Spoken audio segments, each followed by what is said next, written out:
Alrighty, just about ready here. Yeah. Did you let everyone know we're doing this?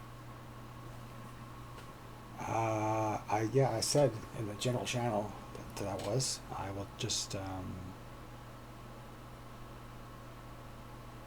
sec. God damn it.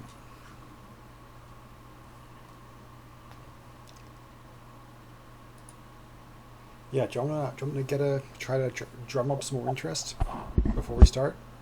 Get some, Yeah, sure. okay, one sec. At least then if we need like questions or something, Yeah, like yeah, with Hunani, yeah. Hunani, comma, unapologetically. Yeah.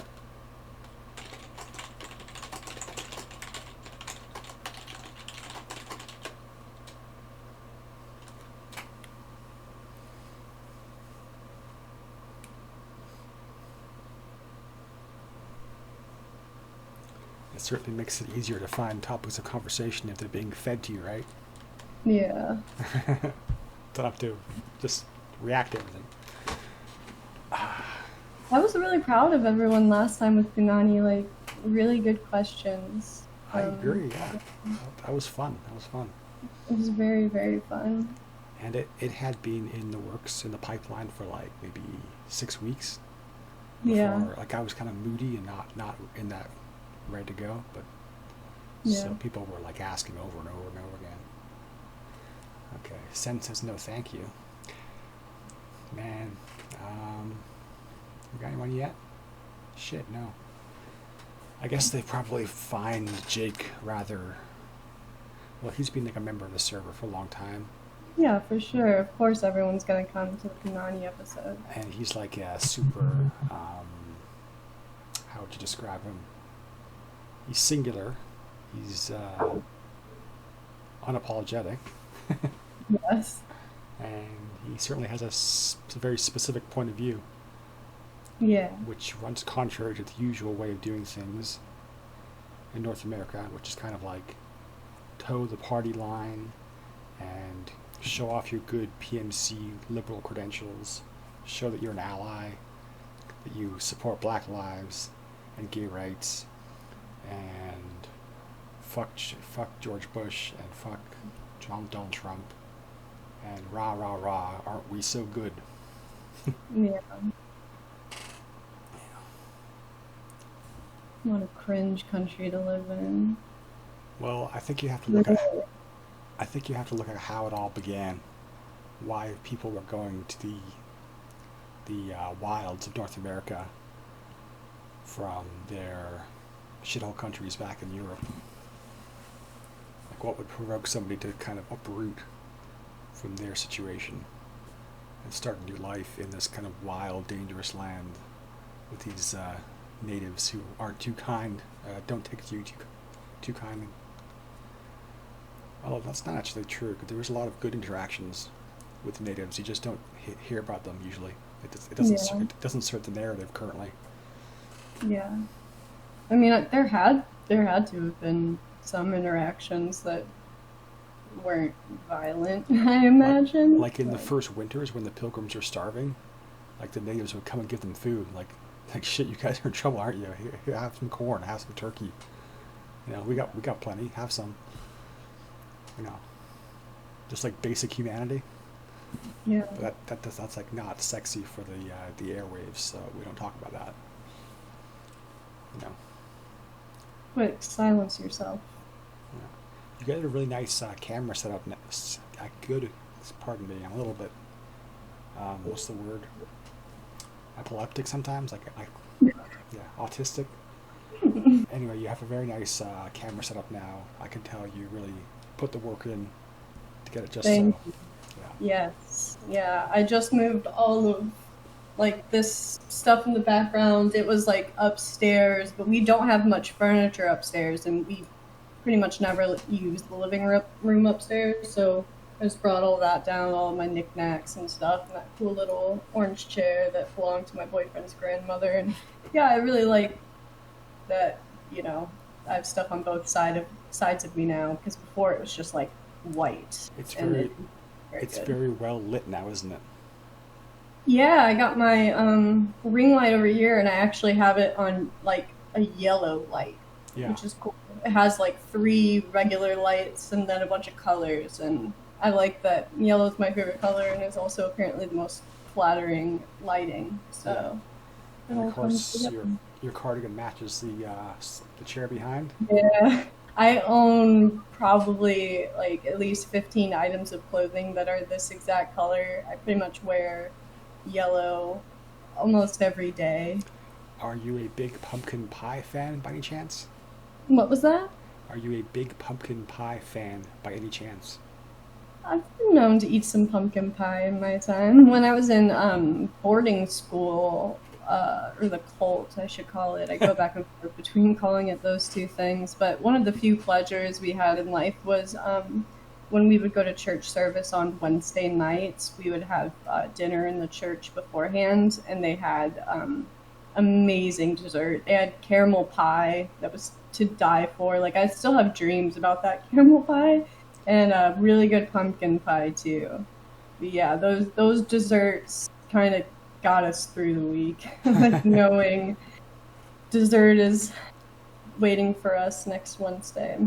Now, this all happened in Georgia, right? The cult itself was in the boarding school part of it was in Alabama. So I was there. The program itself was 15 months. Then I stayed on to do like an internship before I moved on to the Colts College, which was in Georgia. So yeah, it all took place in Alabama and Georgia. Because if I'm not mistaken, Georgia's quite a fertile place. Like there's excellent crops, excellent agriculture, Agriculture. basically, right? Yeah, for sure. So I Like there's imagine a lot of that. food there can be very tasty at times. Oh yeah, I've had some amazing food in Georgia. Like super amazing food. And yeah, agriculture is definitely a big part of it.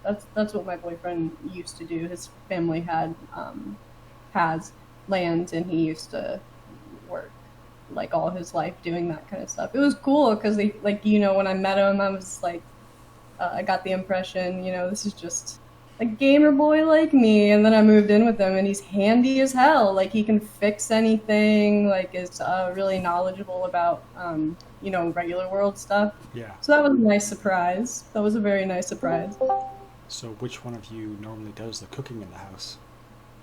He's the cook. Yeah. He's a cook by trade, and I also get like extreme anxiety from cooking unless it's a dish that I'm very very excited about. But even when it comes to the basics, like just making like bacon and eggs, I get overwhelmed. It's kind of pathetic. I don't know what it is, but Was thankfully he can cook. was one of your parents pretty strict growing up? I don't know if strict would be the right word for it. No.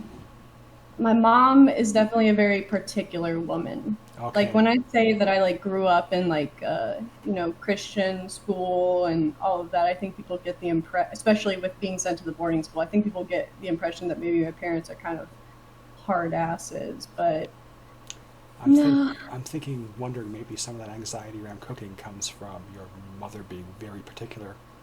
Is that possible? She definitely is very particular about things. And Hmm. I think I don't know. I kind of just like spurg out when it comes to cooking or like certain other activities. Like I just get overwhelmed and start to like. I remember the first time I tried to make tofu, I ended up crying. Like I couldn't do anything right. Everything was sticking to the pan. I tried to like heat up these like coconut made tortillas made of coconut. I tried to just heat them up a little bit, and then they just like crumbled and fell apart like as the tofu's burning. Like that's pretty much every time I try to cook. Probably where you're going wrong is you got to start with basic tasks and build up your skill set from the ground up rather than trying to make tofu yourself.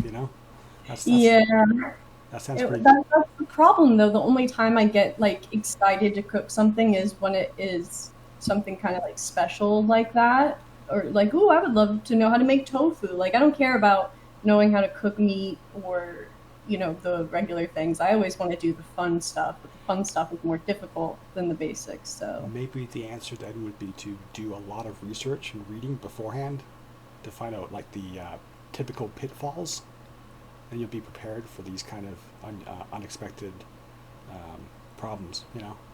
yeah, I definitely need to work on it. It's like one of the main things that keeps me from being wifey material. For Well, I sure. mean, if your boyfriend is a great cook, and right, Yeah, he's great. it's like you have almost practically no incentive to learn, right?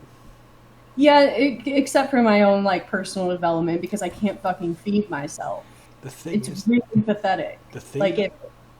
the thing about skills though is you gotta keep practicing them. If you do it like once in a blue moon, all the things you might have learned last time are kind of receding, and you kind of forget. So it's like you gotta do it on the regular to really make the jello set, as it were. Yeah. Edon's in voice chat. I've never seen him here. Hi. Hi, that scared me so much. Sorry. I just noticed. I didn't want to interrupt, but No, it's fine. Don't worry. Yeah, I don't really care if people interrupt. Please it's do. very Please do. slow. Yeah. are you gonna speak, Edon? He's got his mic muted, I see. Aw. Well, we're happy to have you.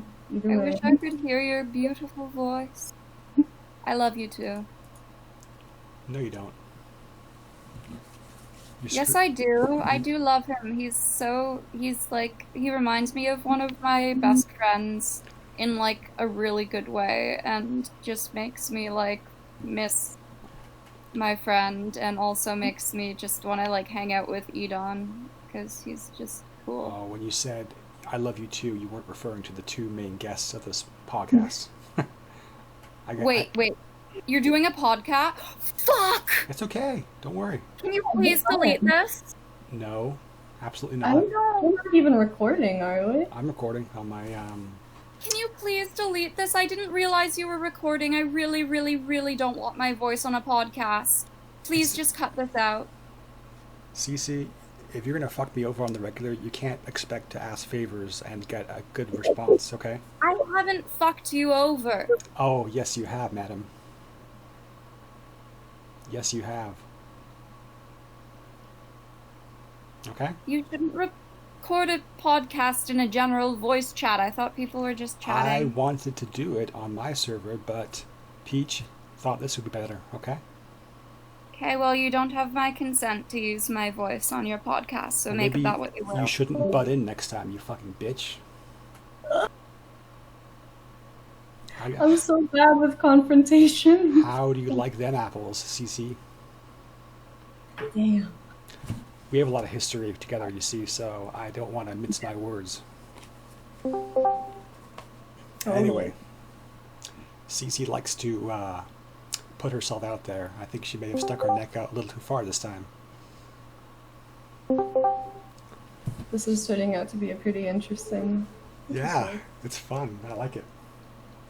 As long Chaotic. as I'm not the one being yelled at, I'm fine. Well, sometimes you have to be cruel to be kind, I find. I've certainly experienced that in my life. Yeah, and often being too kind is actually cruelty. When you kind of soft pedal things, you know. Yeah, I've experienced that a lot in relationships. That's for sure. Like it's often better just to get your what's in your heart out in the open rather than like letting it fester and malinger. Yeah. Resentment is not a fun thing to have in your heart. No, Don't recommend it. definitely not. I should probably chill out for a second now before. Yeah. Where were we? Talking about food and food preparation. I think. Yeah, about cooking, my general inabilities to take care of myself.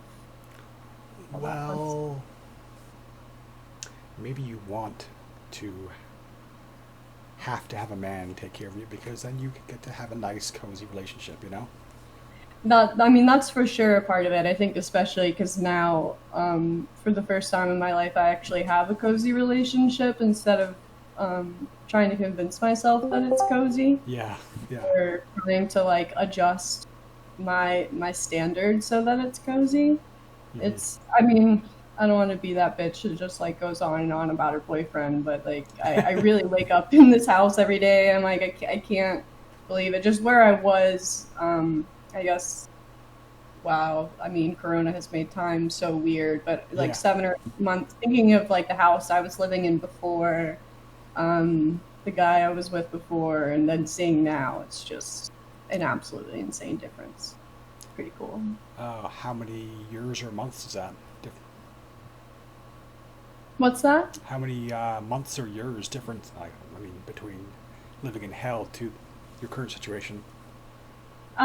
So like I was in that hell house that I've talked about before up until this past December, and I was there for about 6 months, something 5 or 6 months. So yeah, living in that place. So I had gone from like living with an alcoholic. Thankfully, he's clean and sober a year now because like I broke up with him and told him, you know, you got to get sober, or you're gonna die. He hit rock bottom because he was alone. Got sober pretty cool. But then I moved into this place that I found on Facebook because I was just like desperate to get out and like move on. I went to go see the house and it didn't look great, but I was like, I don't care. I'll be living kind of on my own. This will be great. And it was just, it was really bad. A lot of stories from that place that I've already shared. Okay, so you got your own place, and I guess you met your boyfriend while you were staying at that place. We actually worked together, Right. so yeah, I knew him before I moved in that place. Like a couple of months before, he had started working at the restaurant. Yeah, he like started working there while me and my boyfriend at the time were on the outs. Yeah. So Yeah. pretty weird timing there. And there was a couple months of me being like, I'm such a fucking idiot for like having a crush on this guy, you know, like trying to get out of this relationship. And I have like OCD, so I get like a lot of like guilt thoughts. You know, I'm in a relationship with a terrible person trying to get out, and then I just have some feelings for some dude at work, and I'm like, I'm the worst person alive. I'm such a piece of shit. You know, for just having those feelings. But then it ended up working out really well. It was a magical thing. Nice. Now, so is he been at the restaurant? Like, is he at the restaurant as we speak right now? No, not anymore. He's working at a different place. Ah, He ended up like quitting not long after we were working, not long after we started dating. I mean, yeah. which kind of sucked at the time. Yeah. But Yeah, for sure. it was a lot of fun working together. I know that feeling. I actually took a job at a restaurant as a cook, precisely because a girl I liked a lot in high school was working there as a waitress. So I know Mhm. exactly that kind of dynamic. Yeah, it's like it's really a fun way to flirt. And well, I can't even really call it flirting because you know, for months he would just come up and try to talk to me, and I would literally just turn blood red and avoid eye contact and like not be able to speak. He thought I hated him for a while because I was just like incapable of speaking, but just like little conversations we would have. Yeah, it was super cute. Yeah, when I was working at the Black Forest restaurant, one of the ways I like to, uh, how should we say, win the lady's favor was to be really good at my job. So Yeah. one time I had the nachos come out like so fast and so perfect. She said like, "I love you." I was like, nice. I love you and your nachos, Yeah. Brandon. But That's great. I had just watched an episode of Frasier. Do you know the show Frasier? Yeah. And you know how Niles had a crush on Daphne? Don't remember Daphne. I watched it when I was a kid, so it's like very hazy for Yeah, me. yeah. Anyway, there was basically this kind of same interaction happened between this kind of nerdy, effete Niles character Hmm. and Daphne said to him, "I love you," in like a kind of just a lighthearted way, and then he's like, "I love you too," under his breath. So I remember that moment. I was like, "No, I'm not going to be that dork who Yeah. says that under my breath. I'm just gonna be cool. Yeah. Nice. It's hard in that moment to play it cool too. Someone you're Well, having a crush on say I, something like that to you. I was 20 years old, and my emotional palette was absolutely wiped out. I was like in a haze kind of thing. Yeah. So, yeah, it's hard to even think about that time. That's half my life ago, really. That's wild. But as I worked there, um, our for the first maybe 2 months, our interactions were kind of fun and exciting. And ooh, there's Natasha, nice. She's working tonight.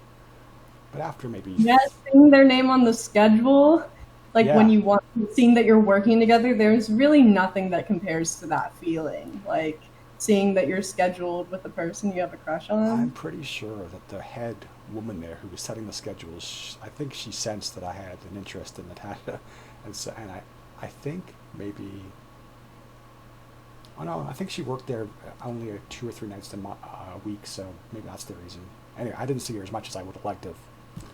But basically, where I was going with that is, after maybe 2 or 3 months, it became clear that I'm just too much of a schmuck to ever say anything or put my neck out, or and she was living with her boyfriend, so it's like not the best scenario for me to try to Yeah. make something out of it. And Yeah. like besides, it's like what do I even want? Like all I know is this person's really cool and attractive, and Yeah. like I'm not trying to marry her or knock her up or even necessarily have sex with her. Just I'm interested in her, and Yeah. this is cool to be able to see her, a couple times a week. Yeah. So I was like, Good I feeling. know, that's all there is. That's cool. Well, yeah, I mean, I'm sure you had fun during that time though, even though there's that sadness and longing, there's still something No, no, nice I wouldn't about having a say there crush. was sadness and longing. That's cool. It's, well, there was a general feeling like there's a lot of hot girls at this restaurant, and I kind of wish I could do a little something more with one or two of them. But Yeah. yeah, it's certainly better to be out working in an environment with hot girls you like and respect than it is to Yeah. be at home playing computer games, 6 hours a day. Or although I was going to college as well, so yeah, good times. It was like a combination restaurant and pub. There was like two different sections, so there was a lot of customers. The, Yeah. uh, the problem at a restaurant is not that it gets too busy, but it's not busy enough. That's what kills you when it's too quiet and you're just Yeah. like standing around without enough to do. That you don't want that. I hated those moments too back when I was working because even though I was, manager of the front of house and could pretty much do what I wanted, I would still feel guilty if I was just standing around or looking at my phone. But those times where there's nothing to do, it's like there's no customers. I've already cleaned everything. Yeah, But yeah, I don't like those times because then I feel like I'm not contributing or like I'm a lazy piece of shit. But I think you have underlying guilt on like a constitutional level, and these are kind of just where where you focus it here and there. But the guilt is like the real thing, and the kind of I'm a piece of shit because is like not that important, you know? yeah, I think I would call it shame rather than guilt. Yeah, yeah, yeah, Yeah, I think shame is like absolutely. a big thing for a lot of people, but it's definitely a thing for me. I've worked through a lot of it, and but I think a lot of it comes from OCD. I think a lot of my OCD is just like obsessive shame based thinking, if that makes any sense. Like it's usually shame based thinking or stuff revolving around my health. Like Yeah. those are the two big topics. In my experience, the driver of narcissism, which is like a huge thing, in our culture, is actually shame. Like it's precisely because deep down inside you feel ashamed of yourself that you gotta project this aura of confidence and omnipotence and invulnerability. Yeah. But the cure is usually opening up and like crying and feeling your feelings. Yeah, vulnerability. I mean, this is all just like the same stuff Brene Brown says, but vulnerability really is the only thing that can help at all with shame. That's probably one of the best parts of, like being in the cult and stuff. Obviously that comes with like its own set of shame, but I still was surrounded by other people who were in the same situation I was. So like there was a lot of vulnerability and opening up and going and exploring those wounds. The only problem was that there wasn't anyone there that was qualified to like take it to that next level. Like we could basically only do what we could on our own, like with the spiritual transformation each of us experienced, but none of the authority figures like helped that along. But those were good years for vulnerability and working through some shame, but like I picked up a different kind of shame during that time. So That shame was related to I'm a cult member, basically? what's that? Was that new shame that you picked up basically I'm a member of a cult? Or something else? There's like a culture of shame at Teen Challenge. That's the name of the place. Shame is in some ways kind of the engine that shame and fear Yeah. really keeps that whole thing going, especially at the one I was at because it was teenage girls. So you had like 60 teenage girls that were there they market themselves as like a rehab facility, and the adult centers usually are addicts. But most of these girls had just been sent there for like eating disorders or self-harm, or their grades were dropping in school, just like normal things that happen to teenagers, and then they got sent to like this boarding school. But I mean, you couldn't do anything without eyes on you. You were criticized for pretty much everything you did and said. Like you had to do things perfectly or else there would be punishment, basically. Yeah. So there's like a lot of shame for me around authority figures, especially. That's where I notice it a lot. Like even now when I have a boss that I have like a friendly, easygoing relationship with, like my old boss, I used to like smoke weed with him out back, and I would still get like freaked out. He was a total, I'm not gonna get into that, but like I would still get like that authority figure shame around him, even though he didn't give a shit about anything, and I could do anything. I think But I'd still get it. I think maybe that shame is basically why can't I find the words to put this little cunt in their place? Could that possibly be it? The cunt being my old boss. Yeah. No, I think I could have found a lot of words to put him in his place, but But why no, I think I have like around authority figures. I just want to please them. I think that's what it is, because like for years I had to please authority. are you perhaps maybe that's the reason you feel ashamed because you have that need to please them?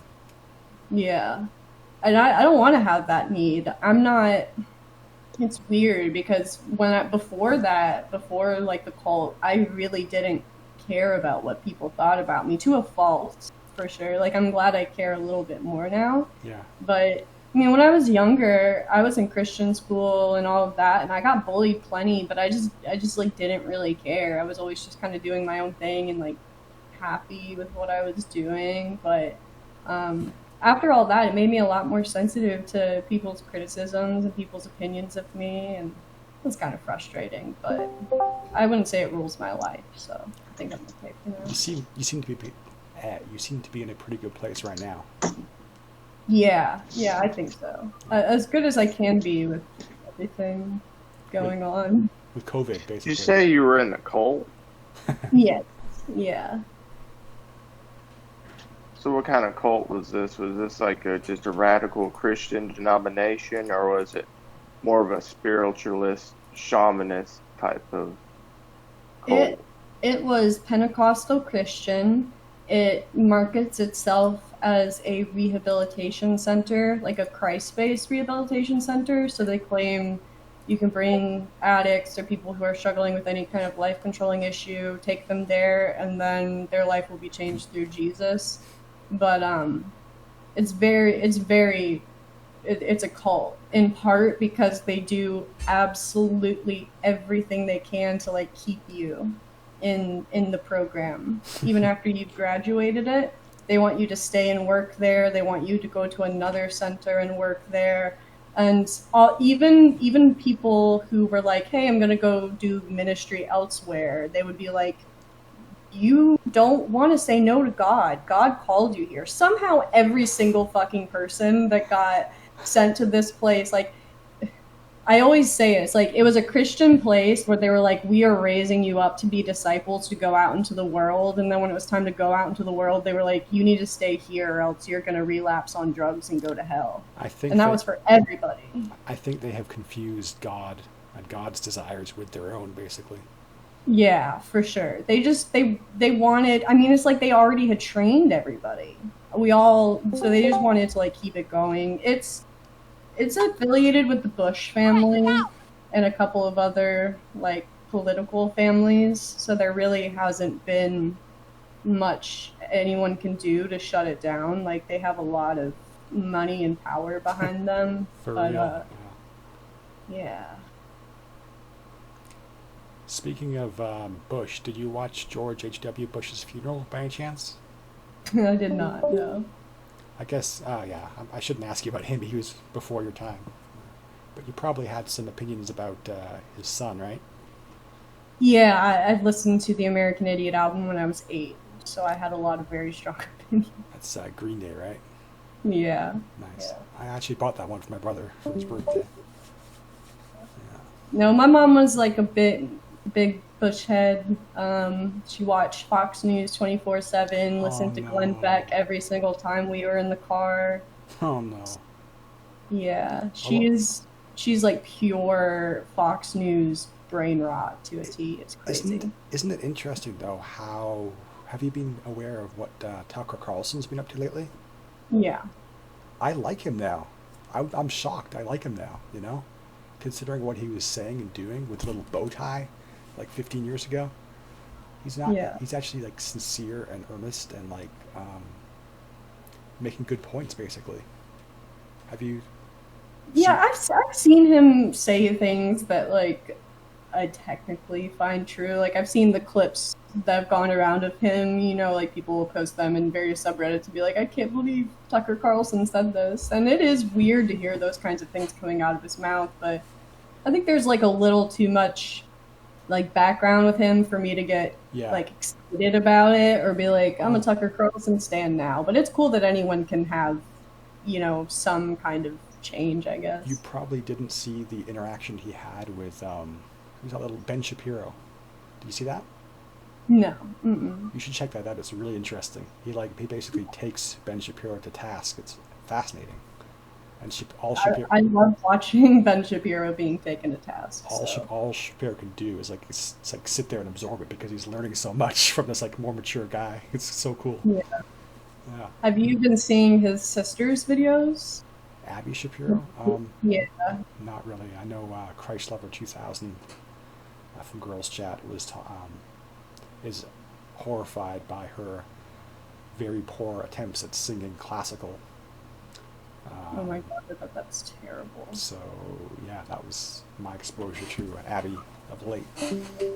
What I can't wrap my head around is that she is advertising her videos on YouTube, but then all of her thumbnails are just the most unflattering still of her face possible, where her eyes are like all the way up and she has like this crazy look. Like she makes these faces and I don't want to like harp on her too much because I have the ability to make very ugly faces. Like the only nice thing my mom ever did to me in terms of like being really harsh on me was she would always be like, Kirsha, don't make that face. It's ugly. So now I'm like super aware of it. But I don't think anybody ever told Abby that she makes some weird ass fucking faces. And it's not even that she's ugly. It's that like she has no, keep hitting my mic, my apologies. She has no control over her facial expressions. And what I just don't understand is how the thumbnail, like I saved a screenshot of it. I can't grab it right now, but I'll post it later. It's horrifying. It's probably not so much that she's not aware. She's not aware of how other people might see her. Like, Yeah. wow, this looks weird. Like she's kind of running off her own fumes and doesn't understand what clean air smells like. I've never heard that. I just Never heard that. made that up on the spot. Wow. Metaphors Another grand proverb for the. metaphors are so powerful, you know. I mean, Well, now, should we choose a topic or take questions or something? that's a good idea. Anyone have any questions from the audience? I think we got like a lot of people now. Let me just check.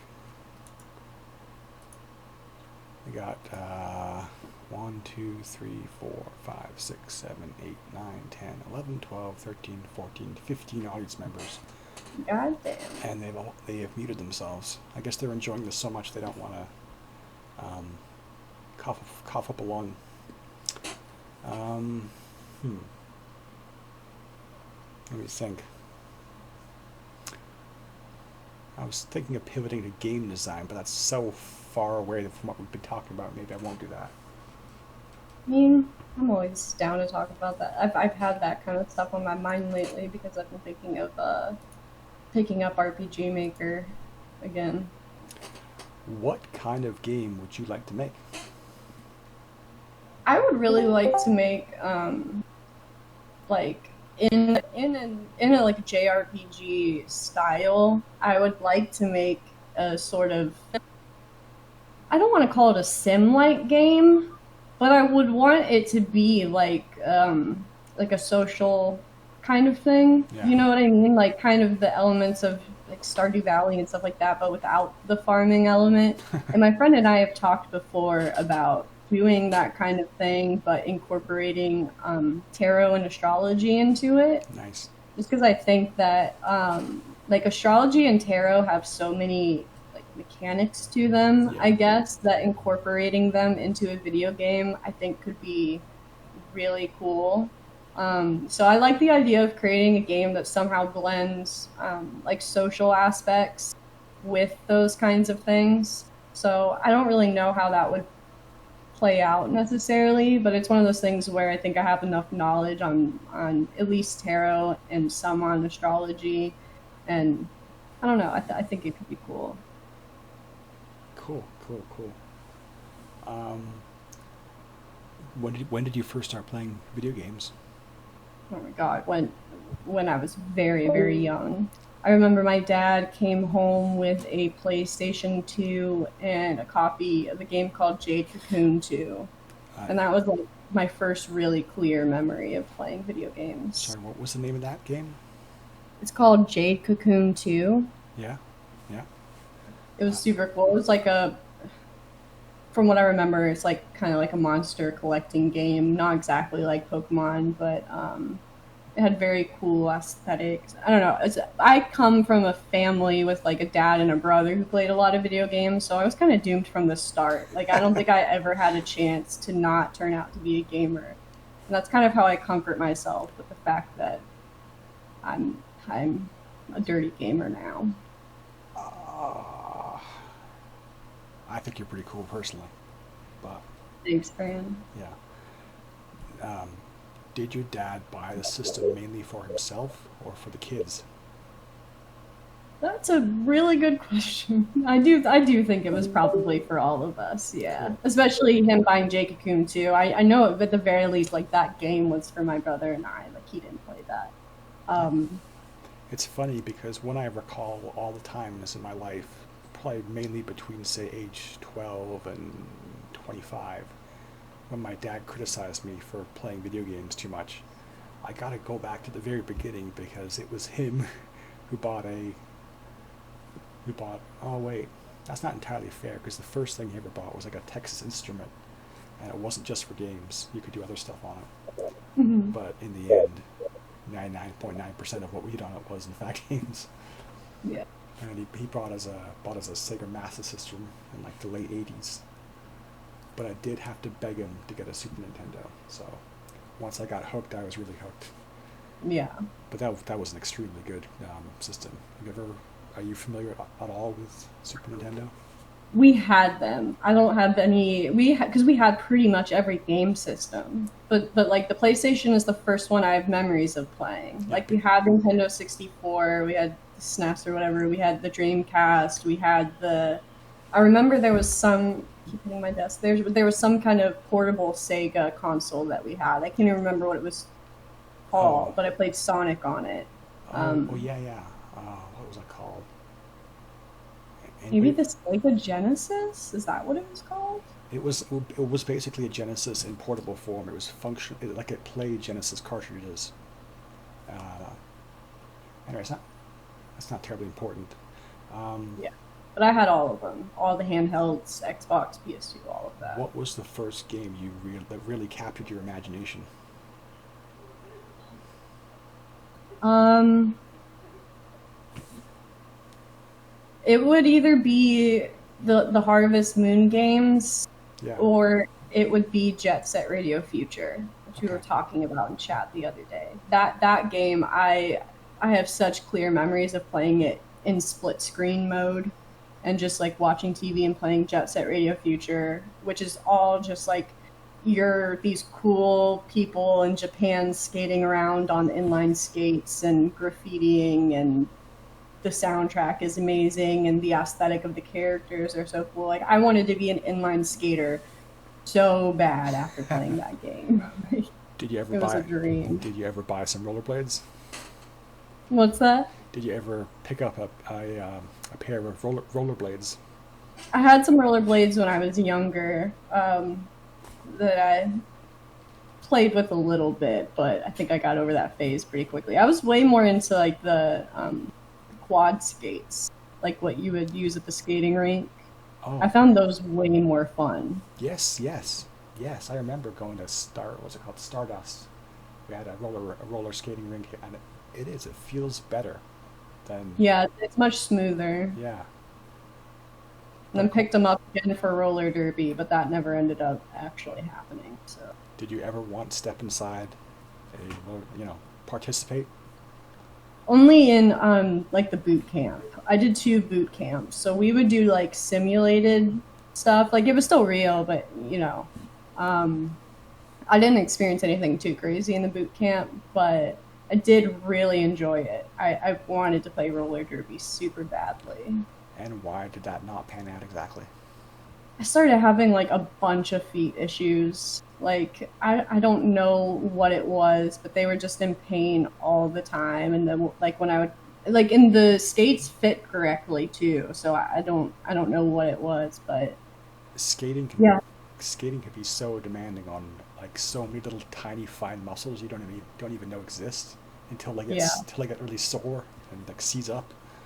Yeah. Like I should have just pushed through it, honestly, No, but no. I had a lot of other stuff going on too. The worst possible thing to do when you're getting injured is to press on. You need to give your body time to like recuperate and like massage your feet or get your boyfriend to massage your feet for you or whatever. Yeah. Yeah.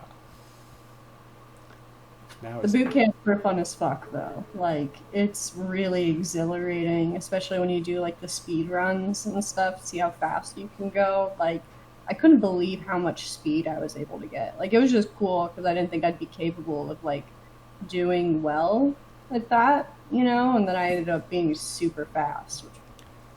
okay. I'm starting to see a relationship between the going super fast and having super agonizing foot pain. Yeah, I might have pushed a little too hard. It's like I put a lot of effort in. it's like curb your enthusiasm, just like 15%, and things will go better. I need to do that a lot in my life. Yeah. Live and learn. Did you have to travel a long way to do this boot camp, or was it pretty close to where you are? It was pretty close because it was for the local team. I got into it because when I first moved here, it was for a church internship, and one of the priests I was working for was actually on the roller derby team. So her and I, she would take me to the boot camps and stuff, and Wait, tried to help me, get on the team and everything. Wait, she was a priest who did roller derby? Yes. Awesome. I like I'm it. telling you, Episcopalians are very, very cool people. Nice. Like the best story I can give you for to explain the Episcopal vibe is me and that priest were standing together at this. It was after a church service, and her and I were just standing and talking. She was wearing her collar. Obviously, I was just wearing regular clothes. And someone came up and started talking to us, and was to the priest was just like, "Oh, so is this your girlfriend?" Like, just assumed we were like a lesbian couple, you know? Like, that's pretty much, yeah, that's the Episcopal Church. Someone can just like walk up to someone in a collar and be like, "You gay?" Probably not pretty- 20 years ago, though. No. No. The Episcopal Church has definitely gotten very progressive with time. Cool. What does Episcopal mean exactly? Do you mean like what the word means, or like what the general like doctrine is? Maybe both. I don't know if you want to do both, but you could. I don't remember like what it means exactly, but a lot of being an Episcopalian is, I mean, they aren't really big on like doctrine at No. all. Cool. Like they honestly don't even really care if you believe in it. They are perfectly fine with people who just look at the biblical text as a collection of myths that can help people maybe learn something about life. They focus a lot more on being in community and like using the biblical text as a starting point for discussion. Nice. That sounds Yeah. really effective. Yeah. Yeah, I love it. I think the Episcopal Church is great. And I'm hoping I can go back at some point. In all things, you really want to have a back and forth, a conversation, not like this is how we do it. Yeah. That's pathological. Yeah, my voice was heard. Like my takes on theology were actually valued. You know, like they really value not just the voice of the priest, but of everyone that's involved. I mean, the fact that like I was doing my internship and that I was able to preach twice a month from the pulpit, like that alone, you know, that's super cool. How many people might be listening to you as you preached? What's that? How many people might be listening to you as you preached? I'd say the church had at least 100 people. Oh, wow. Yeah, it was a decent sized church. So I guess you've gotten pretty comfortable with public speaking then. Yeah, and it was doing it in that setting in particular was easier too because of the experiences I had from the cult. Like a big part of it was that they would have us craft our testimonies, and then like travel around to various churches to raise money for the program by basically just filling out our entire life story in front of a bunch of strangers. Oh, man.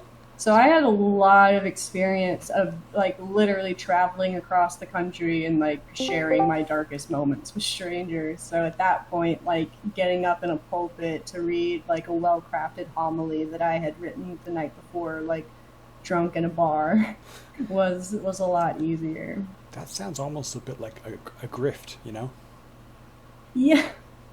I would like afterwards when people would come up to me after the service and be like, "That was just such a beautiful homily you gave." And then I'm thinking back to the night before and I'm just at the bar like nursing a Moscow mule trying to get it finished. I don't know why. That's just how I worked best. Like I loved sort of because the way like the Episcopal Church works, you know what reading you're supposed to be addressing in your homily for each week, which also makes it a lot easier. You don't have to like try to come up with something on your own. You're given the verse and then you can kind of just go in whatever direction with it that you want. So I would just kind of like be thinking about it in the week leading up to it, and then yeah, I would just go to the bar, have like 2 or 3 drinks, and it's fun to like be in a bar environment and have people coming up and be like, "What are you doing?" I'm like, "Writing a sermon for tomorrow morning." Like there's something about that felt very neat. Unique Yeah. experience. Cool. But I was thinking about the church elders who are kind of directing this whole operation from behind the scenes and how they're kind of harnessing your authenticity and your experiences for their little project, which you don't have Yeah. control over, right? Yeah, and the worst part about it was, and this happened to a lot of other girls. We talk about it a lot of times. If your story didn't really fit, they would make you like change it or like focus on other aspects of it. Like It's pretty insidious, isn't it?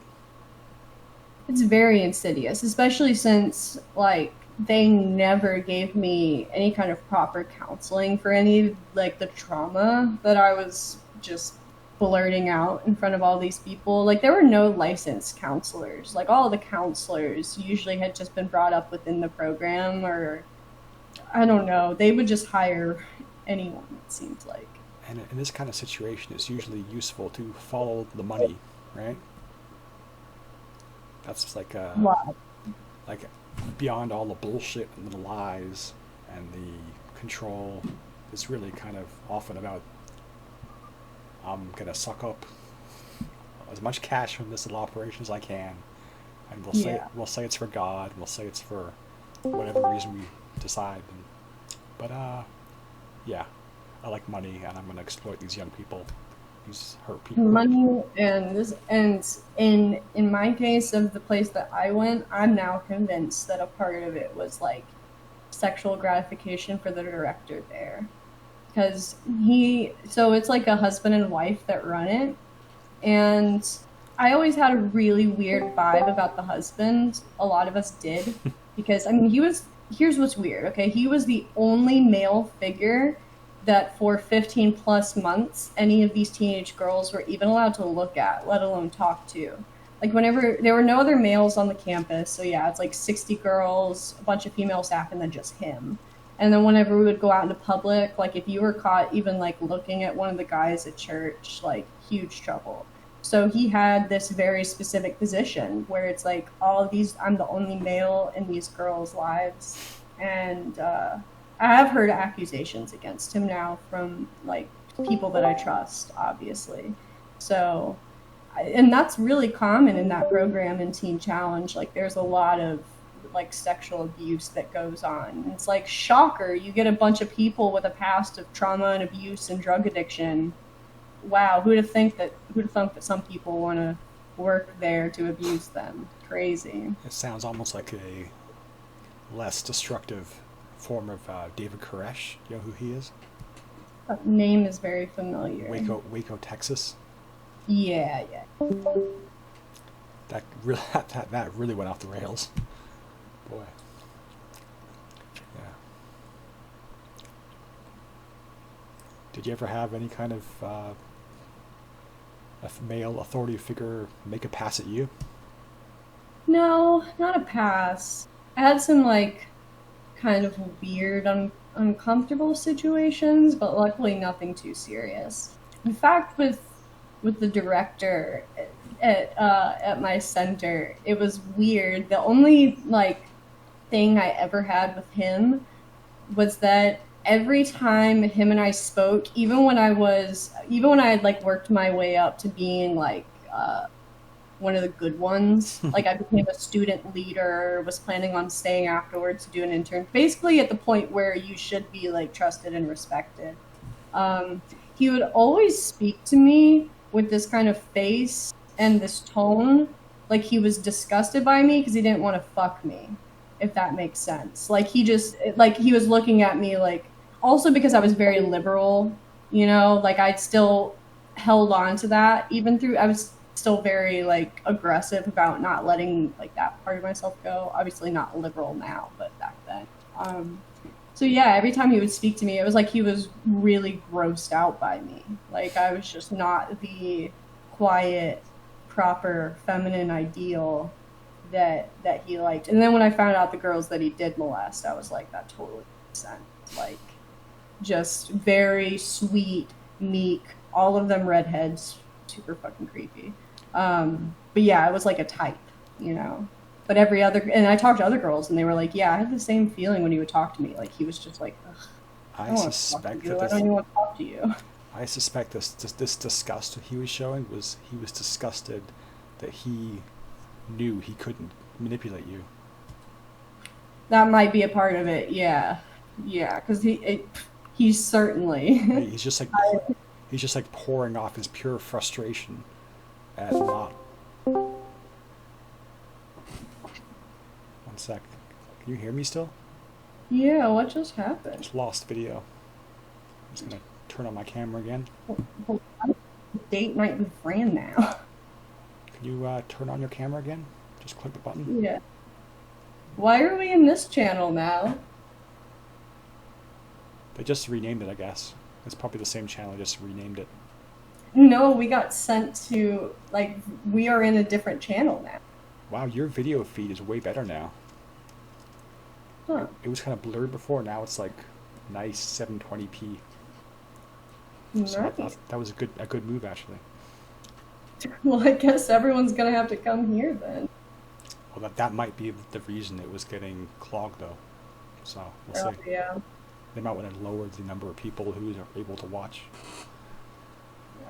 Where were we? Yeah, basically, this guy was getting frustrated that he couldn't get his way with you, and he's like just pouring off this male angst and frustration. Like he's so used to getting his way, and he's disgusted that now he can't. But he sees what a prize you are, and oh my God, if only I could turn her. But I can't. I'm so angry, that kind of thing. That part of it, because our interactions were definitely like, well, they were just such a weird vibe. I mean, I have a lot of weird stories specifically with him and his wife. Like especially once I became like a student leader, because you would get special privileges, but those special privileges weren't really privileges. They were just being able to see behind the curtain a little bit, which was usually disturbing. Who named this date night with Fran? Okay, like what's happening? I'm really confused as to what's happening. They're just jealous. Don't worry about them. I love how they're all still in there and muted too. Like, what are y'all doing? I'm just gonna take a look what's happening here. I saw some questions in the hotline text. I guess we've missed 86 new messages. Holy shit. Wow. I got one new message from Ian. I'm not going to read that now because I was just chewing him out earlier, so it's probably not going to be anything I want to look at right now.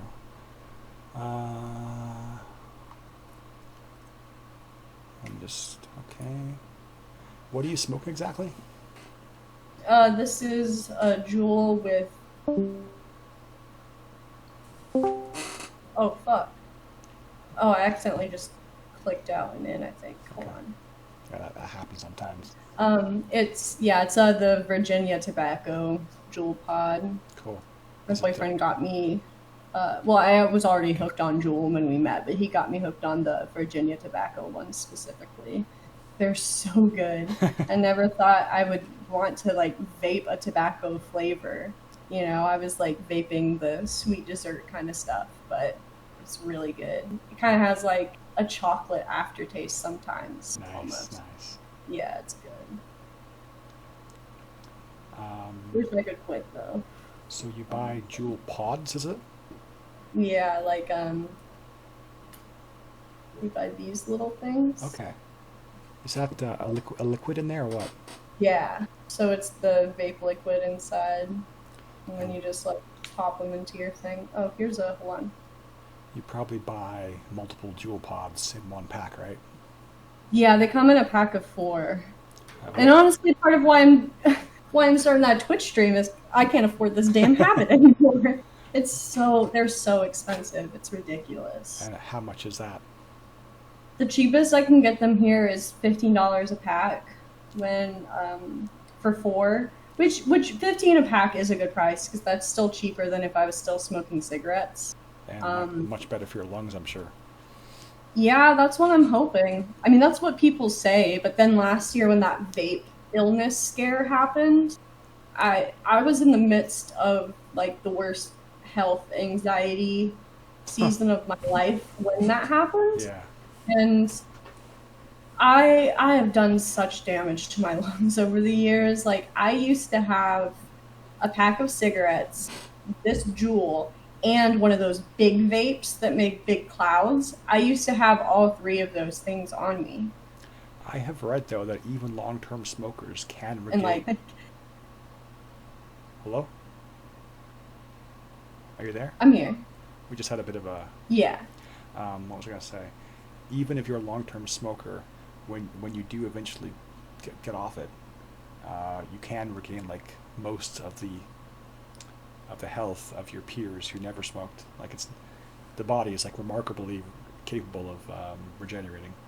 Yeah. Yeah. And I've tried to comfort myself by the fact that I'm only 25 years old, so even though I've smoked a lot of cigarettes in my life, like, I have to hold on to hope that it's okay because I'm young and I haven't been a full on cigarette smoker in quite a while now. From what I understand, the worst part of smoking is the fact that something is burning. Like when you burn things, it really turns the molecules into a really strong form that it's not good for your cells. Yeah, So the vaping, I think, avoids that, right?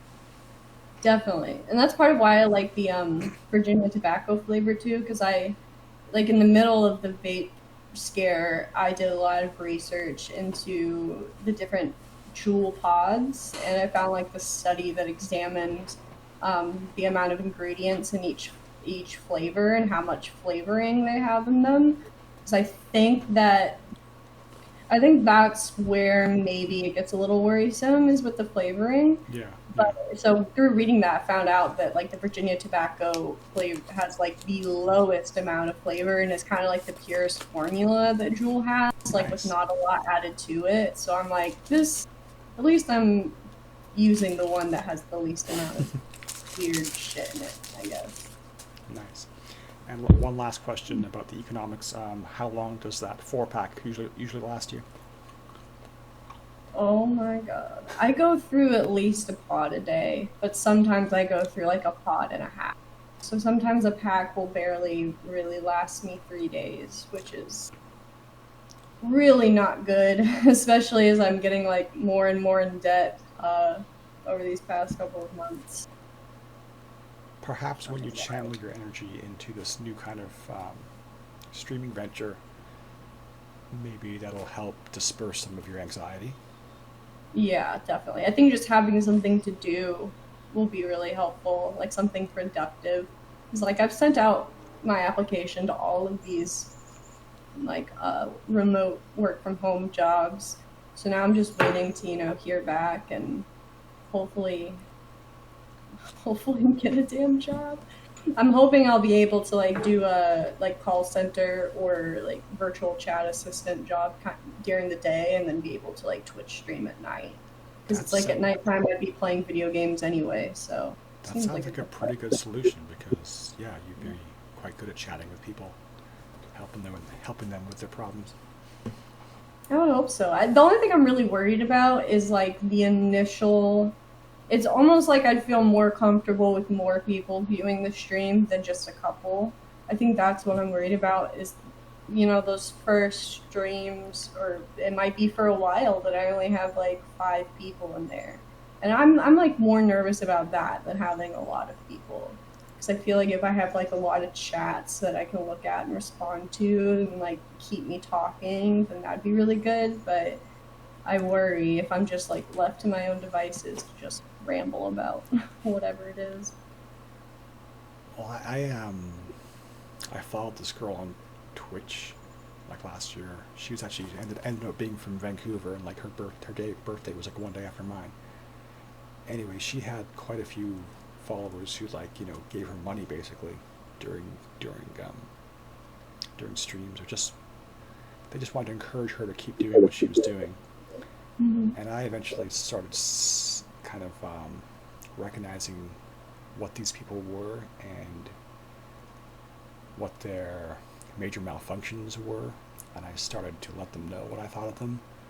But that didn't last because they were all kind of locked into this codependency of we give the hot girl money, she streams for us, she looks pretty, and so in the end she went with her little sycophant friends rather than the guy who was trying to shake things up a little bit.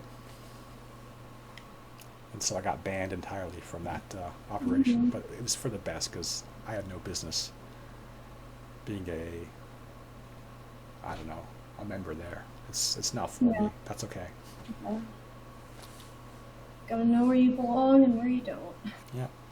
But for a time there, this streamer girl was very taken by my ability to say interesting things and talk about the history of this or that, or yeah, it was good while it lasted. Yeah. I can't even remember her What? name now. What are all these people doing and the other channel just muted? I Yeah, really can't get over that. they probably have gone on to do different things and they haven't bothered to leave yet. And they probably will eventually drop out one by one as they realize, oh, I'm still in the It's chat. just funny to see so many people in there and everyone's muted. But I'm sure they won't be. I'm getting feedback now. No, I'm not. There it's gone. I forget what I was going to say. Not important.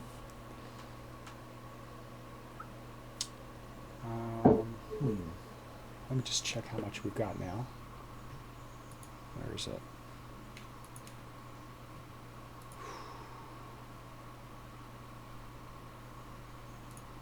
Active presenter, 1 hour and 8 minutes. Cool. Okay. I'm just going to collect my thoughts here and see if I have anything else I want to talk about. Maybe. Sure. Do you have anything you want to talk about off the top of your head? I mean, not that I can think of. I'm always down to talk about religious stuff or cult stuff or Okay. yeah, those are things I'm comfortable with. Really, I'm comfortable with anything. Have you ever got into Gnostic thinking? Have I ever what? Got into Gnostic thinking? Yeah, I read some of the Gnostic Gospels, and I have a book over there called Teachings of the Christian Mystics. That's like a collection of like Gnostic thoughts and writings and stuff. I find one of the most interesting aspects of that is the concept of the demiurge, if you're familiar. No. The demiurge is basically the creator of the universe, but the demiurge has got so many problems. That's why the world is the way it is. It's like this god was fucked up, and so he created a fucked up world where everybody's got to struggle to make sense of things, and why we have so much anxiety and fear, and there's so much ugliness. So Kind of like we were created in the image of God, but God's just as fucked up as we are. yeah, but there's also like a higher god beyond that. But that the typical religions aren't talking about the higher god. They're talking about this kind of weirdo, demented god, kind of autistic god. And Old Testament God does seem a little mean, something. when you hear people talking about God, everything is mediated through that person's life and experience and trauma and whatever else. So it's like nobody could possibly ever have pure access to the transcendent because they're just them. You know? Yeah. But usually I find that God equals truth. So people have different versions of truth. Yeah. The kind of truth that matters is the truth we can kind of all, that makes sense to the most of us, if not all of us. Yeah. Like a really popular movie is going to have some strong element of truth, revelatory truth, because that's why everybody wants to go see it. So many times. Like I never saw Avatar in the theater. I was like, oh god, no thanks. But when I did finally see it on cable TV, like, yeah, I could see why this is popular. Yeah. It's got a good message, I guess. Like the main villain in that piece is so over the top evil. It's like, oh, come on, relax, buddy. But that's just a cinematic experience. Yeah. So often dial it up to 11. Yeah, I mean, a lot of movies at least like address some part or all of like the hero's journey a lot of the time. So Are you familiar with Joseph Campbell at all? yeah, Did you watch the Power of Myth series? no, I have a couple books over there. I have a series called The Masks of God. Yeah. Yeah, that one. Actually, that might be the only Campbell that I have. But then I have some books that are like based on his thinking. The thing about the Power of Myth series on PBS, like they'll show it I've seen once in a while they'll show it on PBS and do like a big fundraiser because they know it's like the best thing they have in their catalog. You get to hear the man himself speak, and he's so fascinating and just a great guy to listen to. So that's why I would recommend. Like, you can do you use torrents? No, Oh, I've always had, as Dasha said, I've always had a boyfriend, so I've never had to learn how to torrent. But now my boyfriend, he doesn't torrent either, okay. so I'm screwed. Yeah. I'm afraid to mess with it, honestly. Like, I already put so much suspect shit on my PC, so I get worried. Well, when you're dealing with torrents, you're talking about usually video files or music files, right? Yeah. You can't corrupt a media file. Like, you need an executable file in order to start infecting your computer with bad stuff.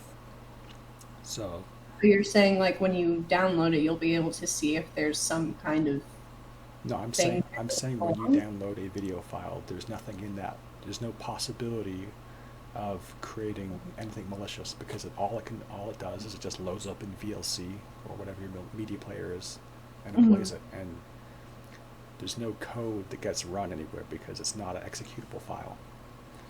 Sure. I'm just like super paranoid. Like one time I downloaded a lewd game and then my internet started acting funny and my dumbass was like, "Oh my god, That's they got into my internet." That's because that's a program that runs and it starts issuing commands to the computer, and the computer just is a computer. It just does whatever it's told, and that's where it has the in. That's where Yeah. it gets you. But Yeah. I'm using it. It was a great game, but I deleted it. Yeah. So yeah. It was also some false advertising on that game too, that I was very angry about. Like, Yeah. rape was not in the title, and then when I downloaded it, it was in the title, and I was like, "What the fuck is this?" Like, never gonna try to get a lewd game anywhere but Steam again. That's for sure. But Steam is like, I'm not gonna get into the debates about lewd games being censored or difficult to download, but it is kind of annoying. Have Steam prove to be kind of, or sorry, what's the company? Valve. Have Valve prove to be kind of prudes in that respect? Definitely. Like, there was this one, like, Japanese sex game. I forget what it's, what's it called? You, like, I think it's called Virtual Maid 3D2. I think that's what it's called. But you, like, run a club, and then you can just create all your waifus, blah, blah, blah. But it had, like, the most extensive, like, character creation system and all this kind of stuff. So for a while, people in English speaking countries would like do all this complicated nonsense to be able to play it, like downloading the Japanese version, trying to plug in like translations, but all the like people were so desperate to play this horny game. And then it finally came to Steam, but like all the things that made it why people wanted to play it so badly, they just took out of it, but they still kept like a huge price tag. So Oh God. I do think that you're able to like, with most loot games on Steam, you have to go to a separate website like from the developer to download some kind of patch to be even able to add like the naughty bits in there, which is just so dumb. Like, I don't understand. Like, Steam's audience is so full of degenerates. I don't understand what they think they're gonna like lose. You know? I think they are afraid of the power of sensuality. They want their hardcore content to be in the form of putting bullets in brains and cutting people up that's the kind of radical transformation that they are interested in, because they hate themselves so much ultimately. Whereas like feeling good about yourself, or loving someone, or getting excited by someone, like, oh my god, look at her. I was like, they've been disappointed so many times before that they can't deal with that. So they're like, So they gotta take it out on the anime titties. yes. And so many men are like afraid of women and their power, their sexual power. So they're Yeah. not comfortable. Like, shut it down, shut it down. If I can't enjoy a rich, vibrant inner life, then nobody can. Can you imagine not having a rich inner life? Well, Like, I've been there myself. I was a narcissist in my mid-20s. After I finished mm, university, I had nothing to do. I was just like on my computer like all day, yeah. eating like honey bunches of oats. Were like, and they had trans fats in that. Got quite unhealthy. Just not good, not good. You gotta have something going on in your 20 is life. kind of supposed to be a shit show, so. So, So I've been told what was that? that your 20s are supposed to be a shit show to some degree, but that might just be something people tell me to make me feel better. I mean, yeah, generally speaking, it's really interesting when you see someone in their 20s who that's not the case.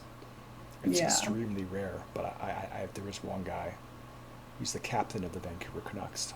His name is Bo Horvat. I think he's American actually, but he has such a good head on his shoulders that he doesn't hate himself. He has a role. He feels important. He's not egotistical, and I love to see it because it's so Yeah. rare. Yeah, I love seeing young people who have their shit together. It's on. I mean, sometimes I see it, I'm like, damn, that kind of sucks. I wish I could, but I think that like 30 is gonna be my sweet spot. So I'm just trying to hold out until then. Honestly, Have you heard of my chart says that too. So Have you heard of Saturn's return? I don't remember when mine is. Damn, my phone, I can't even grab it to No, see. no, But it's the same for everybody. Like basically, Saturn uh, returns to the same spot as it was on your birth, at your birth, every 29.5 years. And people have noticed the relationship between that time period and people making major progress. Like they yeah, finally achieve some kind of wisdom around 30. And then there's like a second um, change around 60, and then sometimes for a few people around 92. Yeah. There's I a like thinking about how like 2012 or during the time that we entered like the new age in 2012 apparently is the same time I had been sent away. So yeah. I thought that was really cool when I found that out years later that this time that was supposed to be like a big spiritual shift was a huge spiritual shift for me, big time. So tell That me was pretty again, what was the precipitating event that got you sent off to the cult? I ran away from North Carolina to California on a Greyhound bus to meet a man I had met on Tumblr Yeah. like a year before. Yeah, we had been talking for about a year And how at old were that you? point. How old were you? What's that? How old were Fuck. you? Sorry, I dropped my jewel. One sec. I have to get out of my chair trap. Sure. I have to like push my chair all the way into the desk, Yeah. and then I just get stuck. And I also constantly cut up the palms of my hands trying to get out because it'll like pull the drawer open, and then the drawer will just like rip it. What was I saying? When you ran Talking away about to California, how old were you? so I was 16 when I ran away, and I turned 17 while I was there. Okay. I was there for And my. once you met your guy, like presumably you met him, right? Hmm. Yeah. Was there kind of he's not what I thought he was, or what? No, I got lucky in that he wasn't like a totally different person, wasn't like a psycho or anything. I mean, he was crazy for being like a creep and bringing a teenage girl to hide away, but aside from that, he was the same polyamorous sex nerd that he had presented himself to be.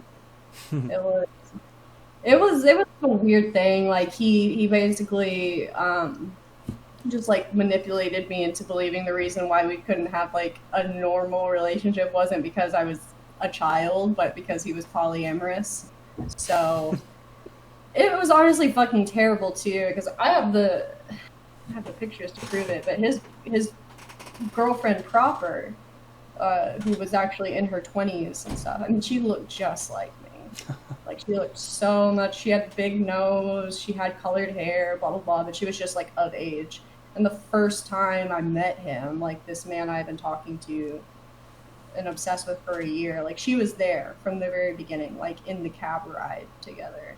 Like, it was fucking rough. So like my experience there was not rough in that like anything crazy traumatic happened to me, but like I was basically a child who had just been living in like a small town who is now in Oakland, California with all of these adults.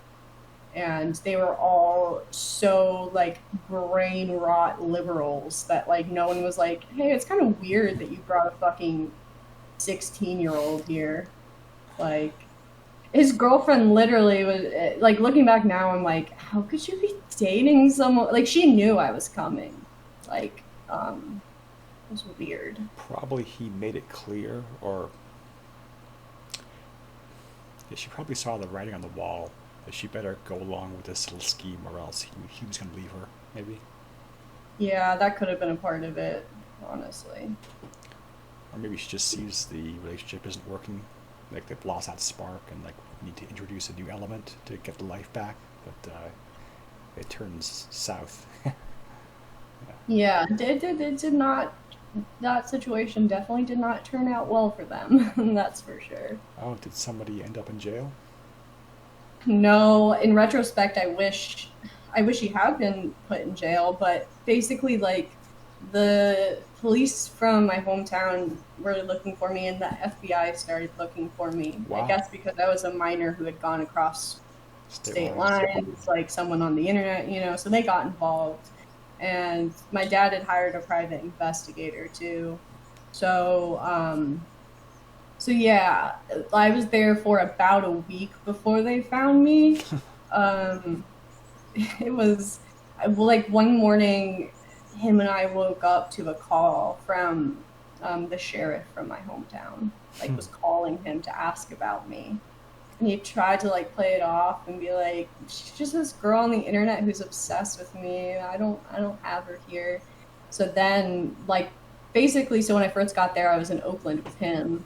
And then when we got that phone call, he like took me to San Francisco where his girlfriend lives to like hide out there. So I was just like going back and forth trying to hide. But while I was in San Francisco, the cops came to his house. It was crazy too because he had a roommate. And his roommate had no idea I was there the whole time. So then his roommate is just like in there with him and the police, like, oh, you had a 16-year-old girl hidden here. Cool. Awesome. It's like Anna Chachin says, it's not so much that you like 16-year-old girls, it's kind of what you actually do. Like, you're allowed to like 16-year-old girls, but think about what you're actually... Think about where this is actually going before you get Yeah. Like, what it leads to, like, buying one, like, a $200 Greyhound ticket to, like, run away from home. It was so stupid. But the only reason he didn't get arrested is because, like, when my dad like did get in contact with me, basically when everything was over, you know, it was like, they know where you are, there's no more running. Like, my dad agreed, like, if you just meet up with the police and let us get you home, then I won't get your friends in trouble. And obviously at the time that was all I cared about, was like them not getting in trouble. So you had formed into a kind of a codependence. Sorry, I can't hear you. Test. Can you hear me? Yeah. It sounds like you had gotten kind of a codependent Stockholm syndrome relationship. For sure, because he had just... The thing with him was very strange. Like, the way he groomed me was like... It was so weird. So I was on Tumblr, and I was very inappropriate on Tumblr. Like, I was a teenager that was, you know, reblogging porn gifs, like being very overtly sexual on the internet, as a lot of like teenagers do now because of like porn culture. You're kind of just trained to basically assimilate to that, in my opinion. Yeah. So he had seen my Tumblr, and at one point I posted some kind of screenshot with like my AIM name, and so suddenly I get this message from this random person I don't know. At first I thought it was just a troll, but then we like were talking more, and then it just went from there. But the weird thing that I ended up finding out later is that before he reached out to me on AIM, he used to troll me through an anonymous porn blog. I used to, you know how Tumblr had asks? Yeah. I would get all of these harassing messages from this anonymous porn blog all the time, telling me like, but what's weird is the specific insults. All of the insults were about basically, you're such a dumb teenage girl. You think you're so cool because you like fucking crystal castles. Like, you think you're really unique. Like, all, like, basically just like, haha, dumb teenage girl. Which, like, in retrospect was such a strange... I mean, that's really the game that men like him play, though. Is that they, like, break you down into being like, you're such a silly little girl, and then build you back up by being like, wow, you're so wise beyond your years. I can't believe how smart you are. So that's basically what he did. And you know, like a lot of like love bombing. Like, he would send me these crazy letters where he had like clearly spent so much time on the calligraphy, and they would have these crazy drawings, and they would come in packs with like literally candy and incense, all this stuff. So like, yeah, I was talking to him 24/7. He was just like totally showering attention on me, doing the whole like, you're so special thing. So after like a year of that, you know, and I was like unhappy at home, and then I was like, I can't wait another year to go to California. I'm just gonna fucking run away. And I don't know how I pulled it off. Like, even the escape itself, like, barely happened. He had already bought the Greyhound ticket, and then I lost my ride to the Greyhound station. And I didn't have my phone either. So I was, like, on my iPod Touch, messaging my friends, like, begging someone to, like, give me a ride to help me fucking run away. And everyone was like, no, we're not going to do that. So I had to get a friend to call me a cab. And then I had to sneak out of my house with two huge, giant bags of stuff. Like, sneak into the cab at, like, 11 at night. And, yeah, and then be on the Greyhound for 3 days straight, which was an experience in and of itself. Yeah, by the time you get there, you're so exhausted. You're not ready for the whole world of shit you just entered. Yeah, I was like so loopy and delirious. I don't know, the whole experience felt like a really strange fever dream. You know, you're meeting this person that you only know through like computer screen for like a year. You're in this crazy, like, you know, going to the Bay Area, you know, when you've only lived in like a small North Carolina town, like, it just felt like an entirely new world. And I definitely did get to see some really cool things and like have some cool experiences there, but I mean, he's just a fucking loser. Like, he's just like a sex nerd loser. And the only thing that gives me comfort is that he was handsome then, and he's really ugly the last time I saw him. Like, he has fallen off hard. So, like, kind of like the Red Scare kind of thought process I have in trying to, like, normalize these things for myself. Like, my Red Scare thought about it is, like, at least I fucked him when he was hot. That's one thing I can be happy about, I guess. At least he wasn't an ugly old guy. Yeah. At least he was handsome. Well, about how old was he at the time? 10 years older than me. So, I was 16, he was 27. Are we comfortable saying his first name? Brandon. I'll dox that motherfucker, I don't care. It's a good name. When anyone's like, I live in Oakland, I'm like, do you know this person? Can you... What's crazy is I bet he has incriminating stuff on his computer still. Like, I bet if there was some way for me to, like, sick the cops on him and they went through his shit, I think he would still have all the stuff I sent him. What kind of charges do you think would stick? Do you say what kind of charges do you think he could receive? Yeah. He could definitely get child porn charges. Okay. For sure. For like any picture I sent. Like I know in my heart of hearts there's no way he got rid of those photos. Like there's no way. That's not my own vanity or anything. It's just he definitely had like, I don't want to call it an obsession, but it's hard to call it an obsession because he has the last time I spoke to him, like he is always respected when I've been like, never fucking talk to me again. And then he doesn't. And then there were a few years where I would like reach out again, but anytime I'm like, fuck off and die, he's like, all right. So I guess I can't really accuse him of being too obsessive, but Well, yeah, credit where credit is due. That's good that he listens. yeah. Like I said, he could have been a lot crazier. I really got lucky in that at the worst he was just a loser. Honestly. Like, that was the worst part of it. Fucking sex nerd. I hear there's quite a few of those in the Bay Area. Oh, for sure. As Punani would say, he was a real sicko. Nice. Cool. I think that might be a good time to wrap it up. What do you think? I think that's great. Yeah, my boyfriend's gonna be home from work soon, so yeah, that'd be great. Kind of wanna end on a high note, you know. What's that? End on a high note. Yes, for sure.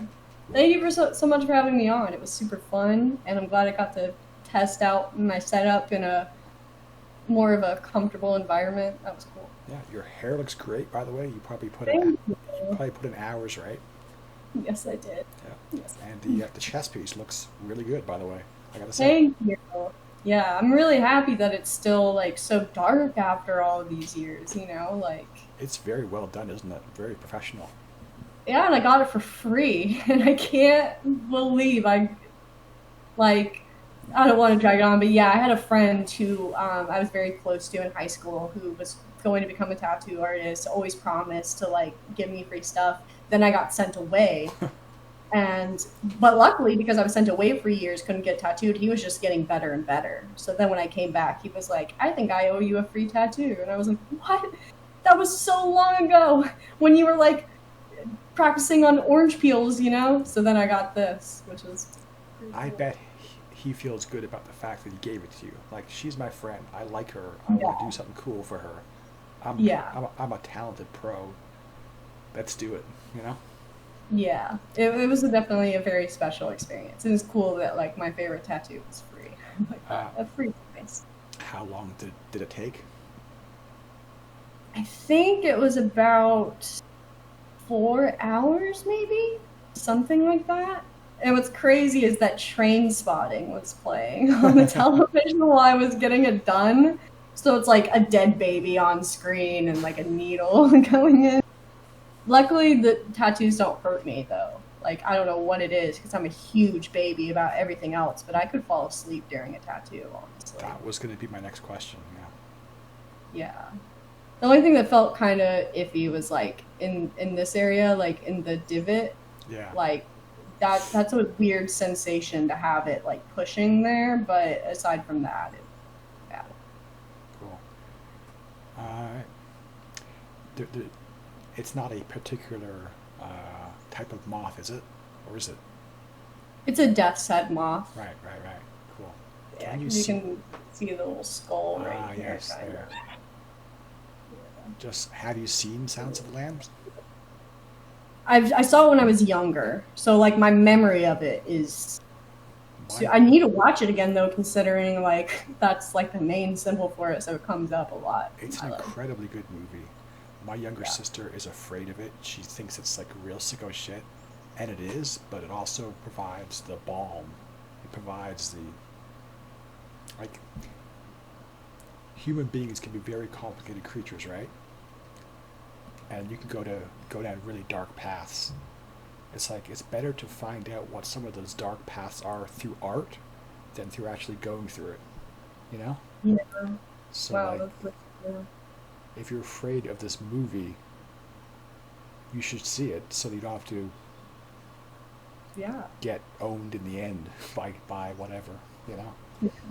No, I definitely. I mean, I've been on a horror movie kick anyway. I might as well. I watched two back to back last night because I have Shudder again. I'm not trying to keep this going, but I watched the coolest fucking Shudder movie last night. Like, they made a movie entirely through Zoom, a horror movie through Zoom. That sounds dubious. No, it's so good. They really managed to like. It's impressive, first of all, because all the 7 actors involved had to do everyone was in their own location, and it's a. Go ahead. Were there mobile cameras? Were they what? Were the cameras moving around, or was it just all webcams at a desk? So sometimes it would show like the panels, and sometimes it would just go up on one specific person, and then so like the plot of the movie, which you'll see in like if you Google it, so it's not spoilers, but these 6 friends just it's set in quarantine, like in the corona. These 6 friends decide that they're going to do like a Zoom seance. They have some pieces from like family members that have passed. They're planning on doing like a seance to specifically contact like family members that have passed. Yeah. And one of the girls plays a prank and like during the seance makes up a story of a boy that had hung himself, and what she was saying like I can feel his hand around my neck and stuff. And like the thesis of it, like how it's explained in the movie, is because she made that up, they basically just summoned a false spirit and she basically just created a mask that any false spirit can then take on and enter. Like she basically just sent an open invitation. That's not good. So these friends now they get like fucked up by a demonic presence. And they did it so well because, Paranormal Activity kind of had that kind of thing, like seeing on the grainy footage, but there was something very, very intimate about the setup of these friends and just witnessing these horror, like they're all being hunted all of a sudden. And it's very scary. They even managed to use like the specific interface of Zoom to add to the terror at times. Like apparently free meetings can only be 40 minutes long. So like in the last 10 minutes of the movie, like you get a counter at the top. It's like your Zoom meeting will be ending in 10 minutes. So there's something about that countdown happening the whole time, where you're like, I gotta be honest, it really scared me a couple of times. Like I don't usually get scared from horror movies, especially when they're like a paranormal kind of thing, but I got pretty freaked out. It was really good. Cool. Awesome. It's called Host for anyone who watches this and then wants to see it. Host on Shudder, which is a great website. Yeah, cool. All right, I'm starting to get a bit sleepy here, so I definitely need to wrap it up. Okay? Yes. I tend to drag things on, so. No. I'm glad. Well, thank you again. This was so much fun. Hope we can do it again sometime. 100%. Absolutely. We will. Have a good night. Okay, thank you. Bye-bye.